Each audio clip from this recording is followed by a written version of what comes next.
ఉండేవాళ్ళు ఇబ్బందుల్లో ఉన్నప్పుడు మానవతా దృక్పథంతో మన బాధ్యతగా మనం అందరం కూడా సహకరించే పరిస్థితి రావాలి. అందరూ ఏ విధంగా మీకు తోచిన విధంగా వాళ్ళను కూడా ఆదుకోవడానికి ముందుకు రండి. అదే మరిగా కొండే బాధితులు కోరుతున్నా, మీరు కూడా తొందరపడాల్సిన పని లేదు. అందరికీ న్యాయం చేస్తాం. ఇప్పటికే మీరు చూశారు, 3వ రోజు చరిత్రలో ఇంత పెద్ద విపత్తు ఎప్పుడు రాలేదు. కానీ ఆ విపత్తును ఆదుకోవడం కూడా ఎంత సమర్థవంతంగా చేశామో మీరు చూశారు. ఈరోజు ఒక ముఖ్యమంత్రిగా మీరు చూస్తే ఒక 4:30-5 గంటలు ప్రొక్లైన్లో వెళ్ళానంటే నాకు వాస్తవ పరిస్థితులు ఎక్కడైతే జరుగుతున్నాయో అక్కడికి పోవాలంటే వేరే మార్గం లేదు. నేను హెలికాప్టర్లు వెళ్ళొచ్చు, కానీ హెలికాప్టర్లు వెళితే పైన చూసేదానికి అవకాశం ఉంటుంది. డెప్త్కి పోలేం. డెప్త్కి పోవాలంటే ప్రజలతో ఇంటరాక్ట్ అయితే తప్ప సాధ్యం కాదు. అందుకని రోడ్డు మీద వచ్చి నేను చూశాను. రిమోట్ ఏరియాస్కి ఎవ్వరూ పోలేని ప్లేసెస్ కూడా వెళ్ళాను ఈరోజు. అవన్నీ కూడా స్టడీ చేశాను. ఆ విషయాలన్నీ మా వాళ్ళతో షేర్ చేసుకున్నాను.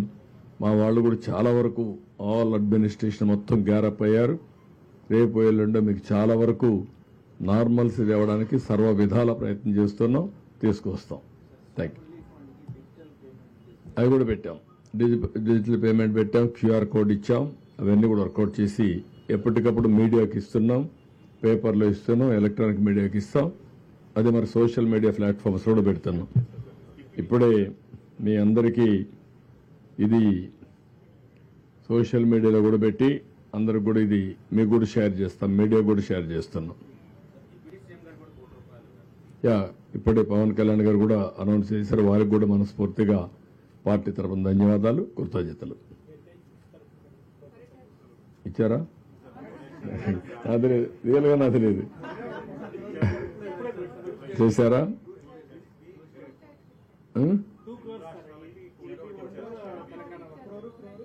ఓకే, అక్కడ కూడా ఇచ్చారు. Okay, good. నాకైతే ఐడియా లేదు, వాళ్ళు చేశారు.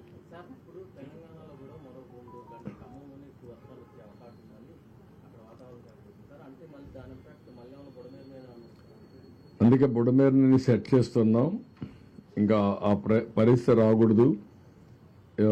ఏమేమి ప్రికాషన్ తీసుకోవాలో అన్ని ప్రికాషన్స్ ఆన్ వార్ ఫుటింగ్ తీసుకుంటున్నా. గేట్లు మూసేస్తేనే సమస్య పరిష్కారం అవుతుందని కాదు. ఆ సైడు ఈ సైడు దాని మీద ఆ బ్రీచ్ ఉంది. ముందు ఆ బ్రీచ్ క్లోజ్ కావాలి. అది వైఎస్ఆర్ కాంగ్రెస్ పార్టీలో ఆ బ్రీచ్ పడింది. ఇప్పుడు కూడా బుకాయిస్తున్నారు. బుకాయింపులొద్దు. నేను వచ్చి 80 రోజులైంది. 80 రోజుల్లో మా వాళ్ళు దాన్ని డయాగ్నోస్ చేయలేకపోయారు. రెండోది,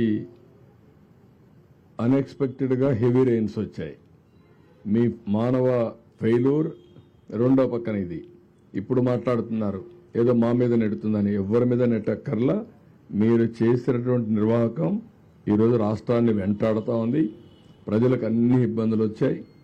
ఇది ఒకటే కాదు, అడుగడుగున అడ్మినిస్ట్రేషన్ మొత్తం ఫెయిల్ అయింది. ఒక మాట చెప్పాలంటే ఒక వెంటిలేటర్ పైన పెట్టే పరిస్థితికి వచ్చారు ఈ రాష్ట్రాన్ని. అందుకని ఒక పక్క ఆర్థిక ఇబ్బందులు, ఒక పక్క అడ్మినిస్ట్రేషన్ డిఫంక్ట్ కావడం, డిపార్ట్మెంట్స్ అన్ని పనిచేయకుండా పోవడం, ఇంకొక పక్క తప్పుడు పనులు చేయడం, ఇంకొక పక్కన మీరు చూస్తే ఎక్కడికక్కడ బురజల్లే కార్యక్రమం చేయడం, ఇలాంటివన్నీ చేసే పరిస్థితికి వస్తున్నారు. ఇవన్నీ ఎక్కడ క్షమించే పరిస్థితి ఉండదు. ప్రజల్లో కూడా చైతన్యం తీసుకొస్తాం. ఒకటే గుర్తుపెట్టుకోండి, రాజకీయ పార్టీకి ఉండవలసిన లక్షణాలు ఒక్క లక్షణం కూడా ఈ పార్టీకి లేదు. నేను చాలా పార్టీలు చూశాను 45 సంవత్సరాల్లో. ఏ పార్టీ ఇలాంటి పార్టీ ఉండదు. ఒక రౌడీలను పెట్టుకొని, గూండాలను పెట్టుకొని రాజకీయ పార్టీ నడపాలి, నేరాలు ఘోరాలు చేయాలంటే కుదరదు. ఆ విషయం గుర్తుపెట్టుకోండి. నేను నిన్న ఈరోజు ఎప్పుడు చూస్తున్నాను, ఇంకా బుకాయిస్తున్నారు. బుకాయింపులు మానండి, వాస్తవాలకు రండి.